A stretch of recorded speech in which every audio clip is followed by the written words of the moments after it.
What up, guys? What's happening? Welcome back to Creating Space Podcast. I'm super stoked to have this guest, Mr. LaJoie, on the show today. Man, I just learned today his nickname is Super Shoe, and it's in his logo, and it's definitely in his approach. Drives a number 32 car, drives it hard and heavy, and man, I've watched you ascend for the last 3 years since we've met. Super proud of what you got going on right now, man. Welcome to the Creating Space Podcast. Yeah, man, thanks for having me on. I'm looking forward to it. Yeah, I just learned catching up. Yeah, just learned today you got your own podcast. Yeah, it's called Sunday Money. It's Motor Racing Network. The guys who pretty much do all the audio for all the racing, they thought that it would be a good idea to let me talk for an hour each and every week. Sometimes I'm sure that they think otherwise, but it's actually it's been a lot of fun. We just started our second season with two buddies, Daryl Mott and Lauren Fox. So it's a different realm that I'm used to. I would probably say I'm a pretty introverted guy. So to actually just sit there and ramble on about stuff that I care about for an hour, it's been a lot of fun. Listen, man, you can't tell that when you dive into the show. I was listening for 3 hours today almost, and super unfiltered. And you said you hit the top charts, like top 25 charts over the course of the last 2 weeks. Your name is in the front of the news, right? Probably more media rounds than you're ever used to doing in the last 2 weeks or so. Absolutely. Let's talk a little bit about Daytona, all right? Because not only was it your first top 10 finish, right, but it also came... Third top 10 finish. First one in the 500. First one in the 500. It came with a last lap that everyone knows about. It's been crazy, man. 200-mile-an-hour wreck. Yeah, I hit him, to be exact, at 194. Holy smokes. If anybody's in any car wreck, even 40 miles an hour, they know how much it hurts. So 190 mile an hour hitting somebody, man, was pretty scary. It wasn't scary in the moment because your adrenaline's pumping, and I didn't even know who I hit. But yeah, I was the week following, the days following after that. When at that point in time, I didn't know Ryan's condition. Ryan Newman, who I hit, they took him right from the wreck to the hospital, and usually that's a pretty bad sign. Sure. So everybody was kind of on pins and needles waiting to hear back on his condition, and luckily less than 36 hours later, man, he walked out of the hospital, which is, it was a miracle. Right. That's about the only way you can put it, man. That was the worst possible spot in our car to get hit, right there by your helmet on that roof bar, and I hit him, like I said, going 194 miles an hour. It's not often that you see the crewmen come out and have the drapes to cover the car, right? Like, as dramatic as it could be. And NASCAR hasn't lost anyone since Dale Jr., correct? Dale Sr., yeah. Dale Sr., sorry about that. The last time those curtains came out was for Dale Sr., and obviously everybody knows the outcome of that. So when anytime we see those curtains come out, everybody's certainly a little scared, but man. So what's going through your mind when you see that? Had you I known at that time? I didn't see that. So from my point of view, went like this. We were racing, trying to come to the line. We were fighting for a top 10, top 5 finish, which was huge for our team, regardless of the whole crash. And I was looking out of my peripheral at the guy who I was directly racing with, trying to side draft him, is a term that we use where you pack the air on the guy's spoiler to slow him down. Sure. And when I looked up, I saw a light-colored car get spun into the wall, and then it's just like the heaviest fog you can ever drive through is tire smoke. So I was fully committed because I was 200 yards from the start-finish line. Right. And it was like a millisecond of the smoke's cleared, and there was this upside-down car right in front of me. And I didn't have time to react. I didn't have time to go like, or hit the brake. I literally hit him. On our telemetry, you can see my throttle trace, and just wiped them out. It wiped pretty much half the motor off. The windshield crashed in, and it caught on fire, the whole deal. So I didn't know at that moment who I hit. The wind was knocked out of me. It was like I keep saying, it was like The Rock had a full running start and kicked me right in the balls, because you're contained, you're contained by your shoulder straps, your lap belt, and 3 belts right in between your legs. One helps you so if you flip over, you don't rise up, and the other 2 stop your pelvis from moving forward. And naturally, when you hit somebody at 50 G's, you're sliding forward pretty heavy. Right. And I got out of the car. I was unhooking my radio and all that, and then I fell down to my knees. And if anybody saw that picture circulate on the internet, it looked like I was sitting there praying. I said something on my Instagram. I wasn't praying. People assumed that I knew I hit Ryan and it was bad at that point in time. What I didn't know I hit Ryan nor the severity of it. I knew I hit somebody really hard, and I knew my balls hurt real bad, and I was trying to catch my breath. So I went down to my knees, as anybody does when you get hit in the nuts real hard, and I was trying to catch my breath. And granted, I did say a thank you, Jesus, for protecting me, because that was a hell of a lick prayer. But I wasn't down there praying for Ryan at the time, because I didn't know who it was, where it was, because him and I were separated by a couple hundred yards. All the guys were around his car. I had a couple on mine. And then I went to the infield care center. They checked me out. I did some media after that and still didn't know the severity of it until somebody told me from the media that Ryan's in bad shape, or supposedly assumed to be in bad shape. So then my stomach dropped, right? Because you don't want to be involved in anything that hurts somebody. And then one thing led to another. Jumped on the plane. I started getting some hints of some positive news that Ryan was alert, grabbing onto the officials or the track workers. And then the next morning, I heard that he was, they put him in a coma, and then he woke out of the coma and he's alert and talking. So I was like, all right, so that seems to be positive. And then the next day, man, he walked out holding his two girls' hands, and I was like, Chuck Norris can't even do that. I mean, exactly. That's a hoss, man. So that was a wild wreck to be involved in. Lucky to be able to sit here and talk to you, because of course it was one or 2 inches away from me sharing the ambulance ride with not Ryan to the airport or to the hospital. So that obviously would change my plans up pretty big. And 100%. But you've had some conversations with him since. Where was his head at? He's good, man. Yeah. It's I think that he's ready to get back to the racetrack. Obviously, he posted a picture yesterday. He was fishing, just hanging out, doing. I mean, I think his life hasn't changed a whole lot. Nor I think will he allow it to change anything. Right. Ryan's been a staple for decades in the sport now, almost 20 years, and he'll be back at the racetrack. So you get your top 10, right? Yeah. Big controversy around it, obviously, but now it launches you to a new level of visibility. Yeah. Okay. And then in Vegas was the next race after that.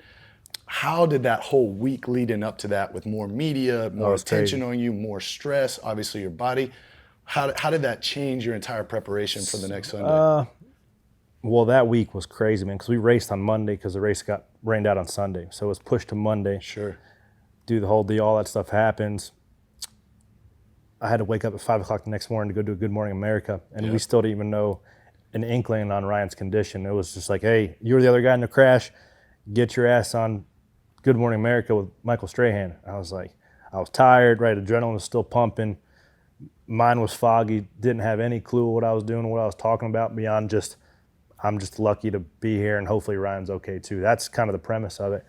And so I didn't feel like I did a great job on that interview, just because I wasn't clear-headed. At that point in time, I was still trying to process it all. How could you be? Right? I don't know why. I think they just signed me up to do it. I didn't really get asked if I wanted to do it. They were like, they told me, like, you're going. Okay. So then the next morning I did Fox and Friends, and I was a little bit more clear-minded at that point in time, was able to process what was kind of going on and how I was figuring it out, how to deal with it. And then the next day, there was at least 300 news channels and different people want to reach out to do an interview. So it was certainly more media attention than I've ever gotten in my life, tenfold, which I think was good. I think I was able to handle it with some class and obviously not to show respect to Ryan's situation. And I think that he appreciated speaking, that I was speaking on the behalf of the sport, on the safety of it. 100%. Because I didn't want to use it as a media tour at Ryan's expense. Right. That was never the thought to do that, and it worked out to be a positive for me, just for people seeing my face and knowing how I can handle that hardship. Yeah, it's really cool to see the ascension now. It's kind of serendipitous that it's all now coming. The visibility is coming at the right time, right? Yeah. Like you've written a letter to the Rick Hendrick crew. Like you are not shying away from the fact that you are hungry to get into a great car, to be at the next level, right? So before we get to that spot, let's talk a little bit about you being born with a wrench in your mouth. I mean, your dad, bad boy LaJoie, right? Big Randy. Big Randy. Has been in it. You were born in it. You were saying 6 or 7 was when your dad was winning his championships. Yeah. What's that been like for you to be of NASCAR? Like it's in your blood. I think there's a common misconception just from the fan base that they assume that since my dad had some success in the sport, that my path was paved. Sure.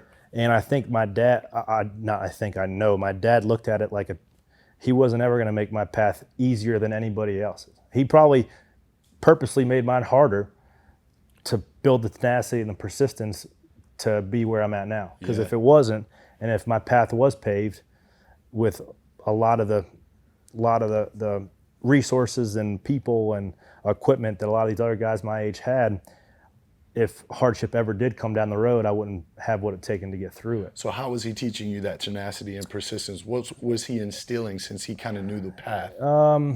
Just like I never drove one brand new car.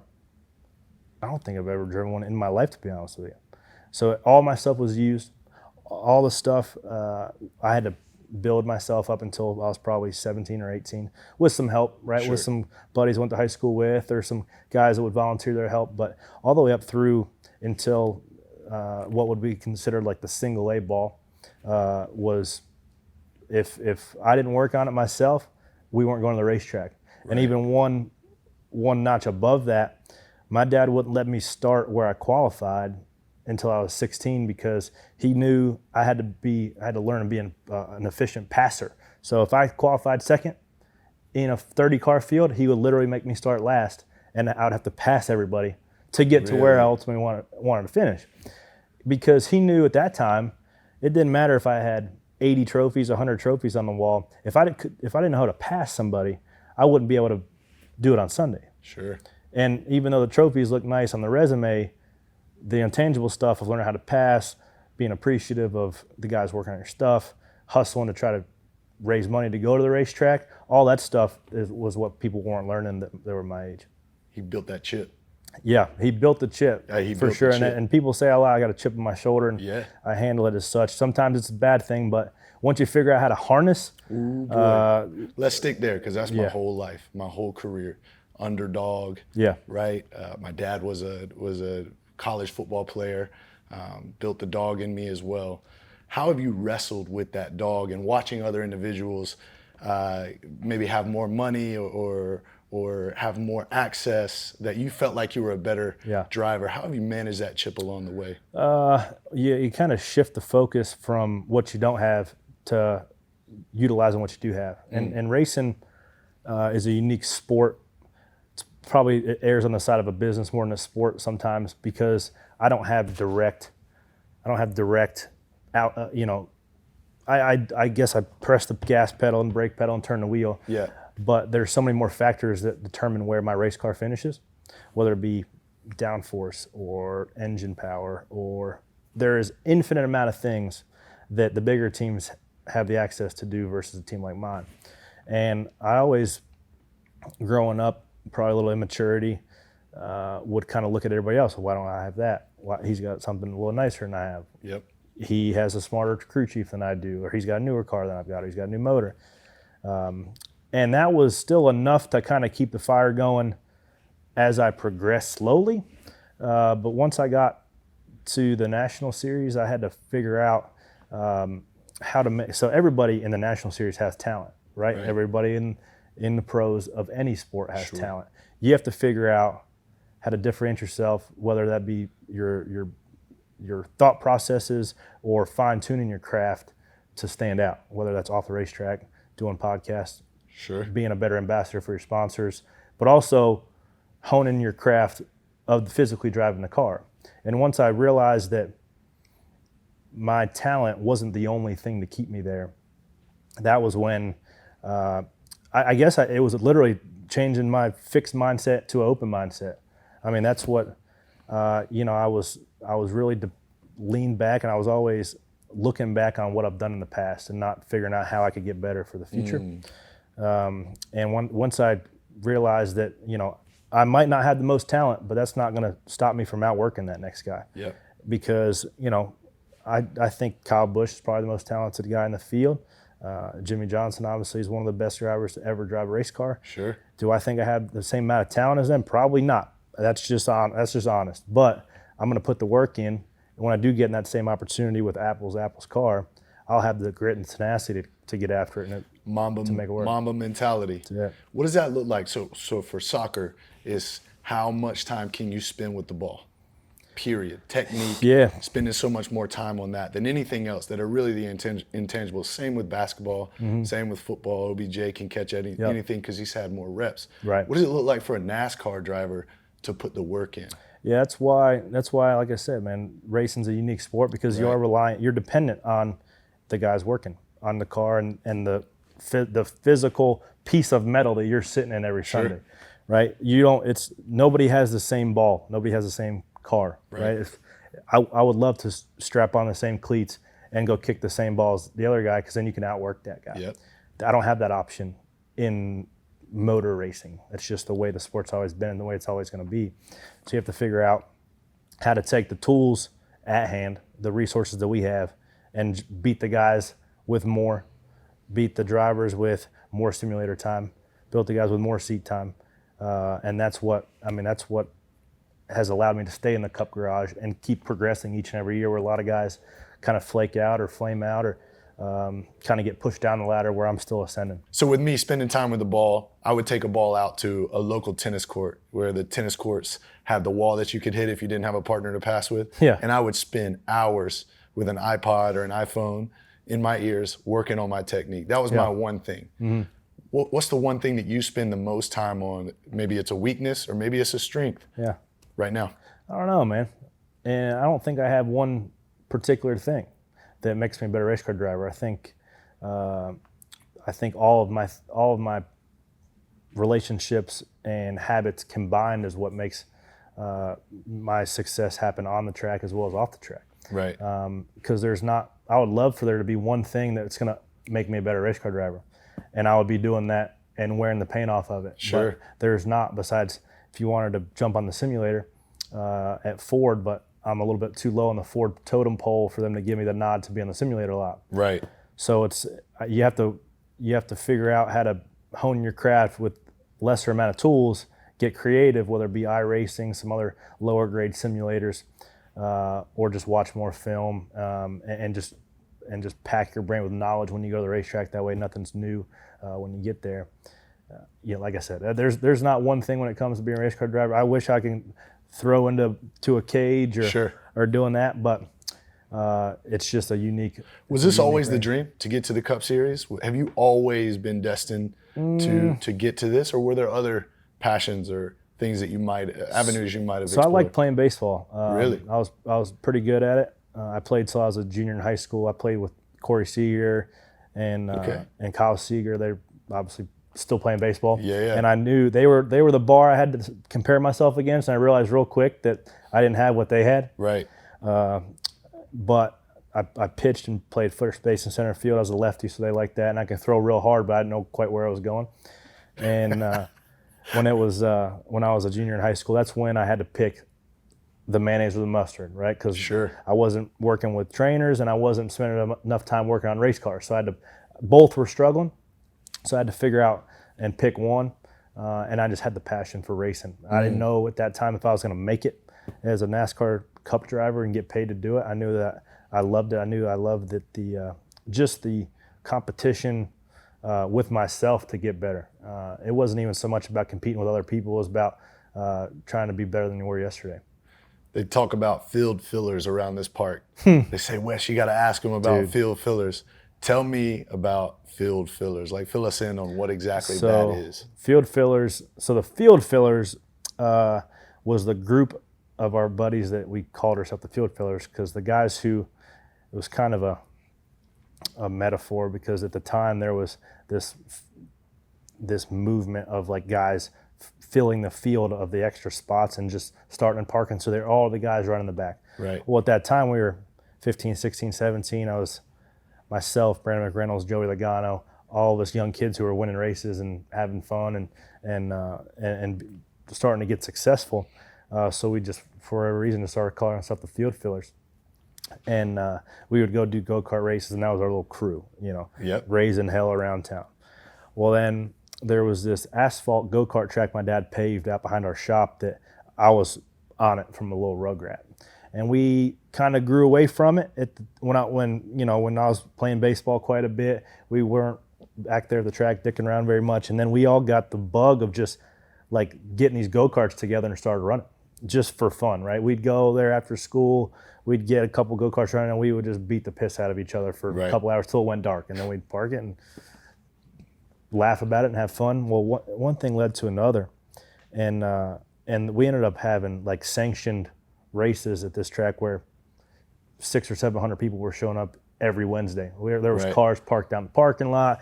We had Wheelhouse showing up, producing the shows, and like there was this big production. We had a NOS blow up thing over the front stretch, and it was this like what started as just a couple buddies dicking around in the backyard essentially grew to be like this big production. We had stacks of money and all this stuff that we're like, what the hell do we do with this? This sounds like a reality TV show. Yeah, it could have been a heck of a reality TV show that probably would have ended all of us probably being in big trouble. So that, just like every good thing, man, it eventually dried up and unfortunately went to the wayside. But we all, life happened, right? Life got in the way. We started dating. We started racing, doing different things, and we weren't able to meet up quite as often. So the Field Filler Fairgrounds, as we call it, was the track. Eventually, Stat and Dad tore it up with a Bobcat a couple years ago. It was the equivalent of somebody taking a bulldozer to the sandlot. Is essentially what it was. Wow. So that was quite a heartbreaker, but for sure, I assure you, because I got a baby coming here in April. Congratulations, in a couple weeks. My friend. Boy or girl? Do you know the gender? We're not finding out until it comes out. I love that, man. Not much of that still exists. No. So we just didn't want to do a corny gender reveal party. I can appreciate that's kind of where we were. Nothing against people who do gender reveal parties. That's not our style. So we don't know if it's a boy or girl. And my dad said, so that was one of the comments I made, like, Dad, what the hell are you doing tearing up the fairgrounds? And he was like, you can pave one like I paved one for you with your kids one day. And I was like, all right, Dick. All right. Like, sure. Can't wait. Yeah, can't wait. I'll make it nicer than this one. My kid's going to be a better driver than you ever were. Type deal. So over the next probably 12, 16 months, we'll have a fairgrounds, another Field Filler Fairgrounds resuscitated. I'm going to need an invite. I got a hat to wear, so I'll be out there with my Corey Super Shoe hat. Only available on CoreyLaJoieRacing.com/merch. Great plug. We'll leave that at the bottom of the show notes. Show notes, so you guys can check that out. Let's talk about the past and the future of NASCAR, because I heard on one of your podcasts today that the USA chants down in Daytona were something. Wow. You said it was 4th of July on ecstasy. It was. Yeah. You said it was crazy. So President Trump was at Daytona. It's at Daytona 500. Right. Like the guy or not, he played that crowd like a dang banjo, son. Did he? Oh, I mean, naturally. There's a reason why he went to Daytona 500 and not to the Super Bowl. Sure. He knew he'd probably be a little more well received with the Daytona 500. Yeah. Dude, the whole stadium was rocking, literally chanting USA. And then you got the fighter jets, right? A bald eagle comes out carrying an American flag. I just made that up, but the bald eagle is the fighter jets. In my mind, that was badass. Yeah, it's a great picture. Yeah. He comes out with a machine gun, guns hanging out, straps of bullets across his chest. But like that was, for me, I was like, dude, NASCAR is back because everybody's been hating on NASCAR rightfully so, for the last 8 to 10 years. Attendance was declining, TV numbers were declining, sponsorship numbers were going down. But over the last 3 or 4 years, probably 3 years, it's been a big uptick. TV numbers are up this year by almost 10%. Wow. And there was over 300,000 people at the 500. Last week in Vegas was almost a sellout with 120,000 people. So what do you attribute to it growing? I mean, I know the NBA, a lot of marketing, obviously letting, the great crop of players that are coming in the NBA, NFL, fantasy football, guys, I don't know, is there a fantasy culture in NASCAR? There is, so it's starting to grow. Okay. They just allowed gambling this year, so that's obviously helped. Sure. I think that's a loaded question. There's a lot of different things that are helping push the sport along. Yeah. The sport's changed leadership a little bit. They've changed some of their marketing ideas on how they want to push and even the people and the age groups they want to attract. Right. They wanted this big push 5-6 years ago. They wanted to get new fans into the sport. They wanted to get all these people who necessarily weren't racing fans to be racing fans. Right. And then they lost sight of all the racing fans altogether. So now they've really plugged back into the old-timey racing fans and to get those guys back excited around the personalities, around the manufacturers, around the tracks, the schedule. Sure. So it's really been from the bottom up on how they're trying to continue to mold the sport with better leadership. And a lot of the personalities in the sport, there was a big dip from losing. You lost personalities like Dale Jr., Carl Edwards, Jeff Gordon, Tony Stewart. Like I would say 6 out of the top 10, the most popular drivers left in a 5-year span. So that any sport leaves a big gaping hole. Yep. So they had to recover from that. Those fans who were a fan of Dale Jr. had to find somebody else to gravitate to, and it's taken a little while to get those people excited to come back to the racetrack. So hopefully some Dale Jr. fans can come be a fan of yours. That's right. So let's move into this conversation because I love the gall and the gumption of writing the Hendrick team a handwritten note. It was the Hendrick team. It was Rick Hendrick himself. It was Rick Hendrick himself. Oh, yeah. So the big cheese, the big guy. The big guy. Yeah. Not his right-hand guy.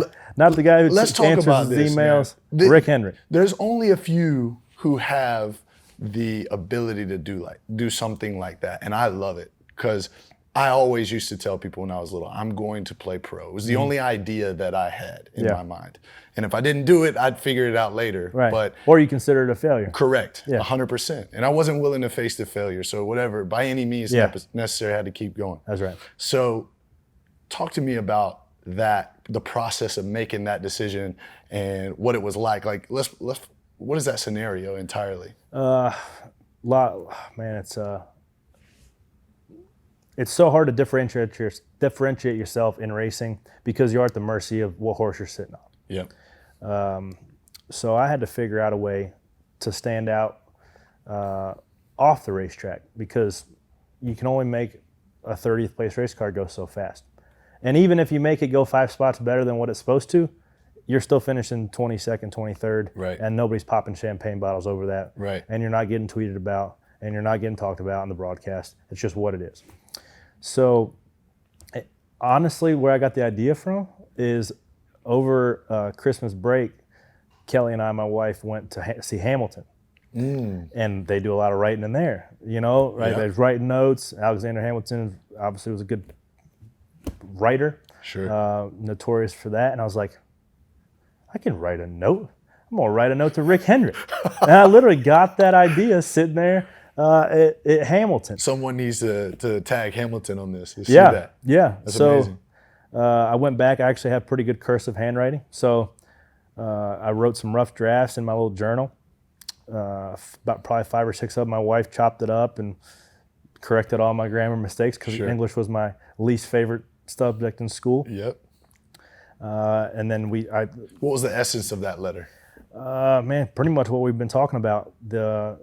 Why I should be considered. I said that I don't expect to be the leading candidate, but I'd hope to be at least one of the candidates to look at, or at least get a face-to-face meeting and kind of spill out why I should be the guy. Just from the intangibles I've had to learn, like we talked about in the sport, that a lot of the people my age, probably most of the people my age, didn't have to learn the hard way. Because in the sport, see, when you're playing a stick and ball sport, you get exposed very quickly if you don't have the talent or the mindset to make it. In racing, you can hide behind the quality of equipment and the quality of personnel that you're surrounded by.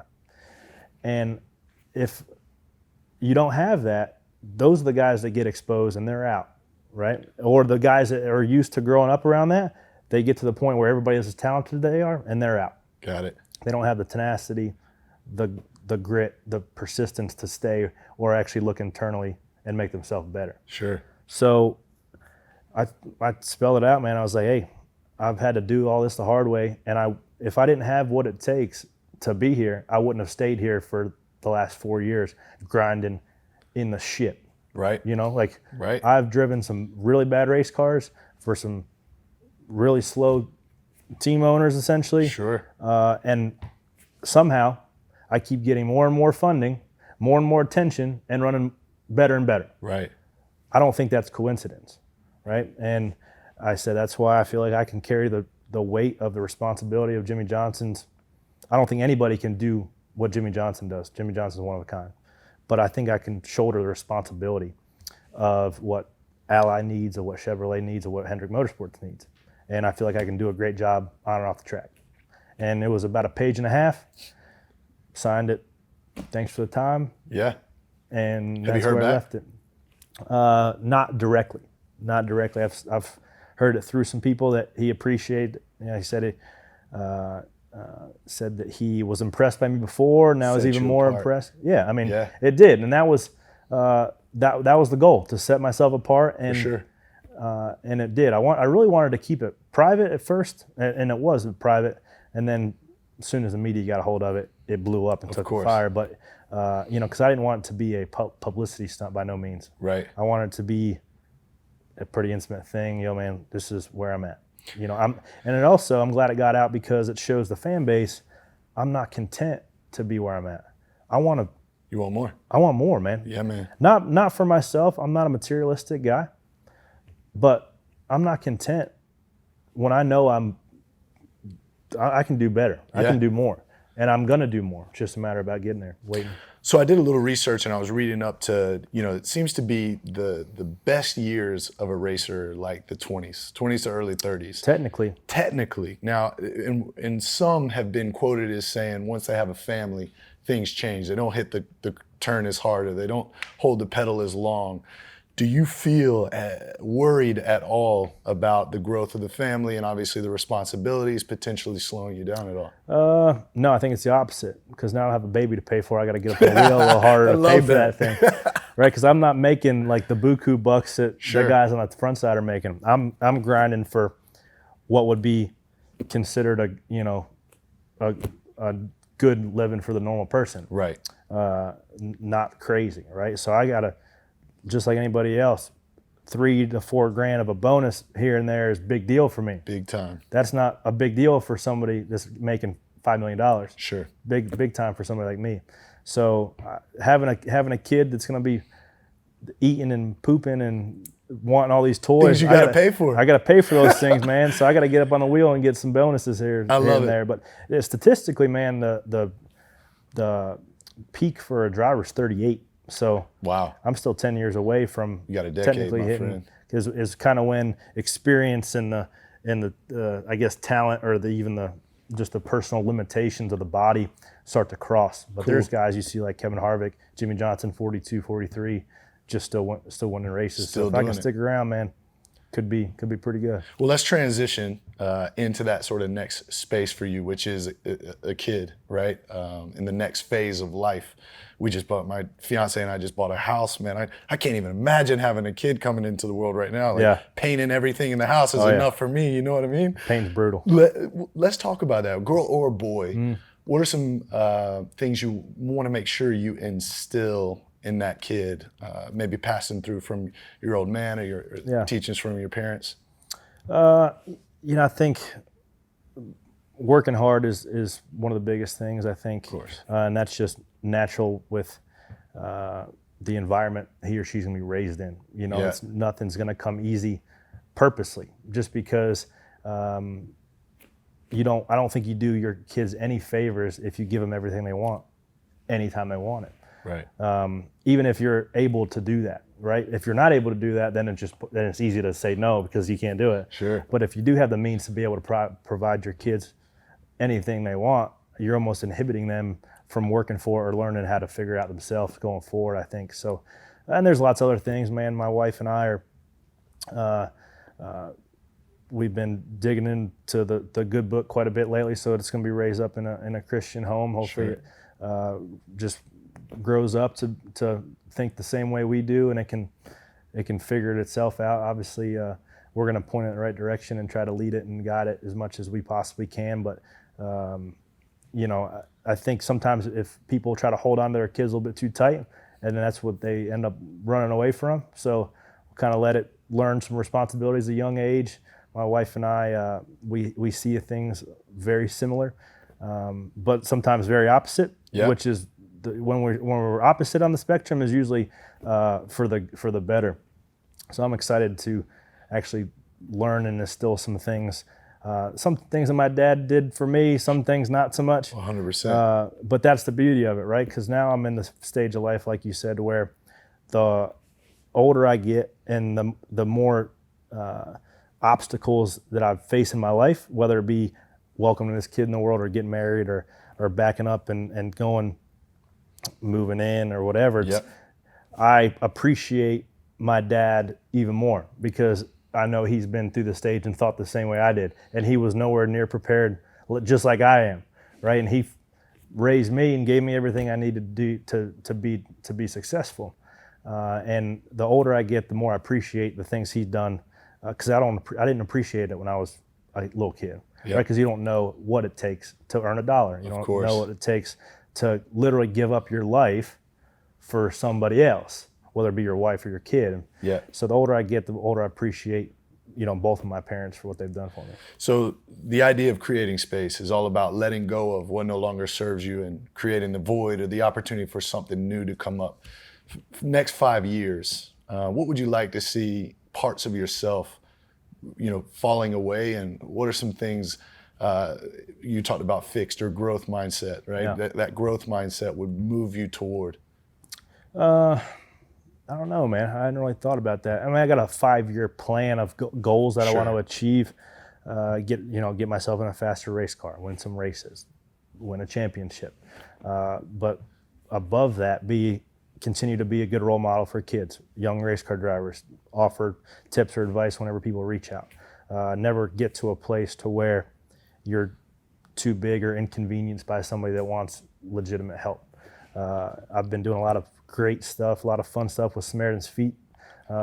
It's a charity here in Charlotte that provides shoes to kids domestically and internationally, and they've given almost 8 million pairs of shoes away over its 12-year existence. So it's been natural super shoe to jump into that charity, right? And anybody that wants to jump in with Samaritan's Feet, man, it's not like kids line up and you give them a pair of shoes. You literally sit the kid down in a chair, you take their old socks and shoes off. Sometimes they don't even have socks and shoes, and you wash their feet, and you speak life and hope into them, and you give them confidence, and you put new socks and shoes on their feet, and you walk them out the door. Sure. And there's nothing you can create in victory lane or in any sport that can just give you the contentment and joy that you get from seeing the smiles on those kids' faces. All about giving back, man. Oh, yeah. Are you starting to get more recognized around the streets now? Yeah, quite a bit. I don't know about the streets, but the racetrack, obviously, people know because I'm one of the 40 guys. So but you would be surprised, 2 years ago, I was just one of the guys in fire suits. Yeah. Now people are yelling Sunday money. Or, people actually know. It's like, oh, what's up, man? I will have to say your rise to where you are now has brought me in to be more of a fan, but I'm no fan. I got a story for you. Yeah. Well, I'm not a big fan. All right. So if I hadn't have met you 3 years ago, I wouldn't have been able to recognize you. But good buddies with Warren Vigas. Yeah. Okay. So Warren and I, I'm up at the lake. That's where I bought the new house, and that's where all rich people live. Yeah, right. We're in the smallest house up there, little bungalow. Yeah. Bungalow. So Warren hits me and he says, "Wes, you got to come check out our studio. I want to show it to you. Got some cool cars. I know you're a car guy. My dad and I are refurbishing his '70 Chevy CST. I just bought a 1970 Plymouth Barracuda. Did you really? Mm-hmm. And it's already finished? Or are you working on it? It's pink right now. Nice. So I got a Hellcat engine, whole package, motor, transmission, all the wiring for it. So I'm gonna do a engine swap for that thing and put a Hellcat in that. So do I just need to bring my dad's truck over and I'll finish it up after the Barracuda? Yeah. I love it. Yeah. So we're in the studio. Yeah. He's showing me around. I mean, Joey shop's sick. What? That place is unbelievable. Mm-hmm. And walking around, I don't know Jack from Jill, right? And he's taking me through, showing me the ATVs outside, the racetrack. Everything, every toy you could ever want. It's unbelievable. You know, which car does this guy drive? So anyways. I think we added it up one day. He's got like 28 cars. It's unbelievable. It's next level. Yeah. So they take me into the offices, and I meet one of the nice old ladies in the office, office managers and whatnot. He brings me into his office, and I'm looking at the trophies. They've got all kind of cup trophies everywhere. And Joey wins a lot. Right. And I don't know Joey from the next individual. And another old guy comes in, shakes my hand, whatnot. And then this tall, lanky guy comes walking in. Yeah. Got brown hair. Looks like, he's got kind of black bald rim glasses. Looks like he probably does the websites. Yeah, the websites there. Comes walking in, and he's like, I stand up and introduce him. West Knight. He's like, man, that's a great name. He's like, you got to thank your parents. Yeah. That's a great name. Yeah, West Knight's a cool name. Yeah. And I go, nice to meet you, man. What do you do here? And he goes, I'm Joey Logano. No, he didn't even say that. He goes, I just race a car around the track. And he goes, my name's Joey. And I was like, you're the Joey Logano. Sorry. So I felt like an idiot. I know he's your buddy. Yeah. But it's got to humble him at times like that where people don't necessarily know who they are, right? Well, and sometimes that's the good thing about motorsports is it is a fairly big deal to a small number of people. Right. Right. It's not a very big deal worldwide, but for the small, I say relatively small, it's 30 million plus probably, or more people that follow it every week. Beyond that, you're not a LeBron James. Of course. You're not a Brad Pitt where you get recognized and bugged all the time. Has it gotten to the spot where you get annoyed with people recognizing you yet? No. Not yet? Well, and people ask all the time, man, when you're doing autographs, you get tired of these yet? I said, no, man, because it's going to be a day where nobody gives a shit about my autograph. 100%. So I'm going to keep signing autographs till the cows come home. Well, I'm at that place where no one gives a shit about the autograph. Yep. But I will tell you this, man, watching you grow and seeing the dog inside of you makes it easy to be a fan. Appreciate that. So everyone who's a fan of Creating Space, how can they find and connect with you? Like you said, the podcast, Sunday Money, that's always a good time. It's on Apple, Spotify, all this stuff. Where do you live most on social? Instagram. Yeah. Or Twitter. I have fun with Twitter. But Instagram's where I'm posting stories, and all my new merchandise and all that stuff rolls through Instagram. And then I'm on Facebook, but who's on Facebook? People have it, but just as a placeholder. We'll leave all of the links down below. Yeah. Corey, man, I've been chasing after you for a bit. Finally, you slowed down for a little bit for us. Now I got some buzz behind me. That's when you reached out. No, it's not that. It's you actually still responded to my text messages. I thought you'd be too big league for not yet. Give me a couple 6 months. Listen, man, big fan. Ready to see you continue to go. I hope you get that Jimmie Johnson car. We'll see. And if not, I'll get something else. Doesn't matter. That's right. The dog never loses, right? That's right. So thank you for coming on to the show, man. I'm really excited to see you take off. It's been fun.